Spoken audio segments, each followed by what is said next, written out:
High high. আমাদের menu হচ্ছে, এখানে হচ্ছে লতি, আর লতিগুলো একটু সেদ্ধ করে নেওয়া হয়েছে। আর এখানে হচ্ছে ইলিশ মাছ। ইলিশ মাছটা ভাজাই হবে, অন্য কিছু খাবে না মেয়েরা, ওরা তেল দিয়ে ভাত খাবে ইলিশ মাছের। আর এখানে হচ্ছে লতির জন্য পেঁয়াজ, রসুন, লঙ্কা কেটে রাখা। তো মা পড়লো মনে হচ্ছে। তো আর হবে নাতনিদের জন্য একটু ডাল সেদ্ধ, এই যে ডাল এখানে ঢালা হচ্ছে।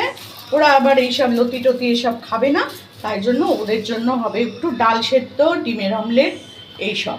তো এখানে জল বসিয়ে দেওয়া হয়েছে, ডালটা হবে সেদ্ধ। তো চলো এগুলো হতে থাক, পরে আবার আসছি। লতিটা বানানো হবে, এই যে লতির জন্য তেল দিয়ে দেওয়া হয়েছে। আর ইলিশ মাছটা হবে সর্ষের তেল দিয়ে, কিন্তু লতিটা সাদা তেল দিয়েই করা হচ্ছে। শুকনো লঙ্কা দিয়ে দিয়েছে, আর দেওয়া হলো কালো জিরে। তেলটা গরম হয়নি তো। আর এইদিকে যে ডাল সেদ্ধ বসেছে দুই নাতনির জন্য, ওরা তো এগুলো কিছু খাবে না, ওদেরকে ডিমের অমলেট আর ডাল দেওয়া হবে। আর যদি এঁচড় খায় বড় নাতনি তো খাবে।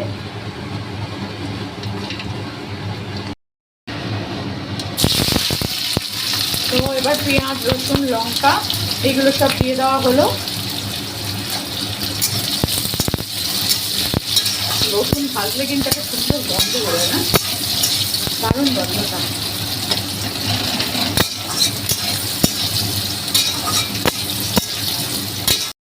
তো দেখো পেঁয়াজ ভাজা হয়ে গেছে, এবার লতিগুলো এর মধ্যে দিয়ে দিচ্ছে।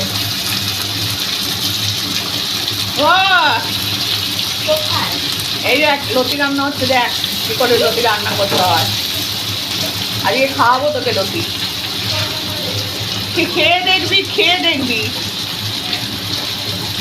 দেখ চলো আমি একটু নাড়িয়ে দিই, দেখি আমি পারি কিনা বাবা নাড়াতে। না, এক হাতে ক্যামেরা ধরে আর এক হাতে নাড়ানো খুব চাপ ব্যাপার।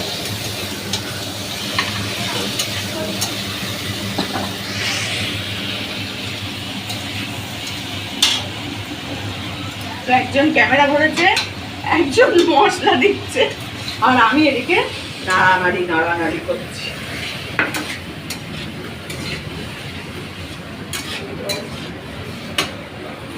এইদিকে আমাদের মাছ, ওদিকে মাছ রয়েছে, মাছটা ভাজা হবে শুধু, মাছের তেল দিয়ে খাওয়া। যে প্রচুর লতি আর এই চিংড়ি আছে, এঁচোড় চিংড়ি এখানে আমার মা রান্না করছে। বিশাল রাঁধুনি, তোমরা তো জানোই আমার রান্না।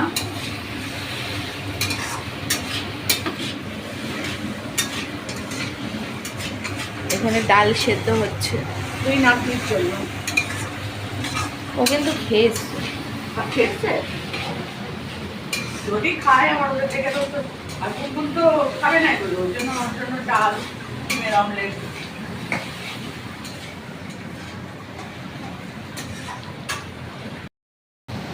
ও জম্পেশ রান্না চলছে এখানে। ও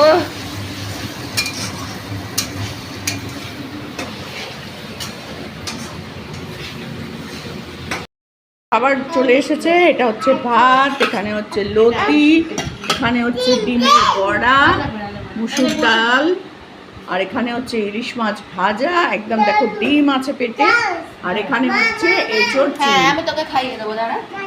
তো আমরা সবাই মিলে খেতে বসেছি যেহেতু আজকে, সেহেতু আমি আর আজকে আমার খাওয়ার ভিডিওটা তোমাদের দেখাচ্ছি না। তো মেনুগুলো সব তোমাদের একটু করে দেখিয়ে দিলাম। আর এই যে দেখো আমার খাওয়ার ভিডিও কেন করতে পারছি না বুঝতেই পারছো। তো চলো খাওয়া দাওয়া করে নিয়ে আবার আসছি। হচ্ছে ডিমের অমলেট করে তরকারি, এর মধ্যে আলু দিয়েছিলি?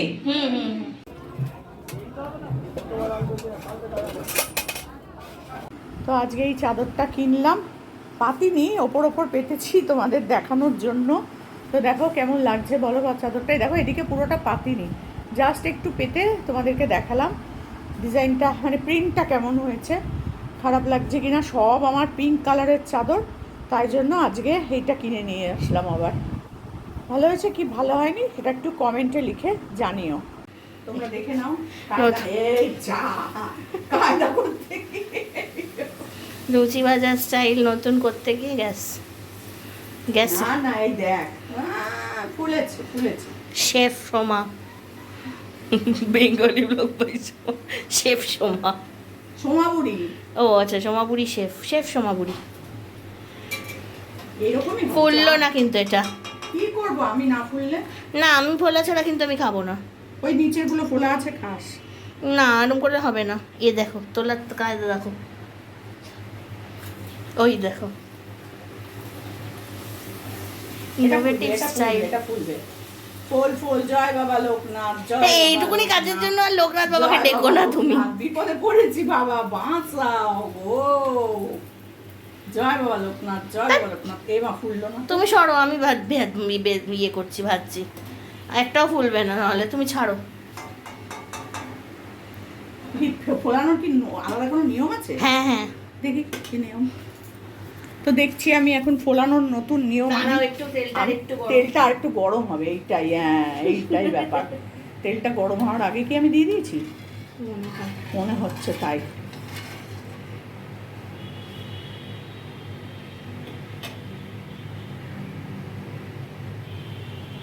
পাতলা পাতলা বেলেছো। বড় হয়ে গেছে সাইজটা না বাবা, দেখিস আমার তো ভয় লাগে। জয় মা তারা। আরে ফুলে উঠে দেখো কি হলো। তেলটা মনে হয় একটু কম গরম ছিল আমার ক্ষেত্রে। হ্যাঁ তুমি পারো না সেটা বলো। এই শোন, লুচি ভাজাটা কোনো ব্যাপার না বুঝলি। দেখতেও তো ফুললো না। এ বাবা দেখো দেখো বড় ফুলেছে একদম, সত্যি কথা। সেরে ঘরে এসে বসলাম। প্রচণ্ড পরিশ্রম হয়েছে। কতগুলো লুচি ভেজেছি বলো, একটা লুচিও ফোলেনি। তো যাই হোক, কোনো রকমে খাওয়া দাওয়া হয়ে গেছে। ভাগ্য ভালো জামাই ছিল না, বুঝলে তো। থাকলে যে কি বলতো যে শাশুড়ি লুচি করতেও পারে না। তো যাই হোক, সেইটা ছেড়ে দাও, ওইসব কথা বাদ দাও। তো আমাদের খাওয়া দাওয়া কমপ্লিট। তো আজকের মতো ভিডিওটা এখানেই শেষ করলাম। যদি ভালো লাগে, যদি, আমি জানি আমার ভিডিও তোমাদের ভালো লাগে না, তাহলে অবশ্যই কিন্তু লাইক কমেন্ট করে দেবে। আর সাবস্ক্রাইব করতে কেউ কিন্তু ভুলবে না। আর কালকে আবার আমি কি নিয়ে আসবো আমি জানি না, তবে কালকে আমার মেয়েরা চলে যাবে, বাড়ি পুরো ফাঁকা হয়ে যাবে। আবার নীল ষষ্ঠী, তো নীল ষষ্ঠী তো আমি করি, আমার শ্বশুরবাড়িতেও আছে এই ষষ্ঠীটা, আমার মাও করতো, তো সেই কারণে আমিও করি।